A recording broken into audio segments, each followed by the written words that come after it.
To fix a sump pump float switch that's not working, it's essential to identify the cause of the problem. The float switch may be stuck or obstructed, faulty, or worn out. To address these issues, start by checking the float switch to ensure it's moving freely. Remove any dirt and debris that may be accumulated in the system, as this can prevent the float switch from operating properly. It's recommended to clean the sump pump and float switch at least twice a year to prevent such issues. If cleaning doesn't resolve the problem, the float switch may be faulty and need to be replaced. To replace it, turn off the sump pump, ensure it's empty of water, and then remove the float switch from the sump pump.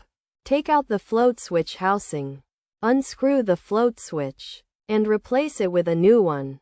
Reassemble the housing and reattach the float switch unit to the sump pump.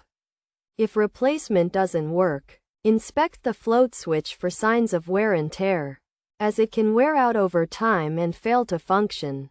Installing a new one may be necessary in this case. By following these steps, you can fix a sump pump float switch that's not working, and get your system up and running again.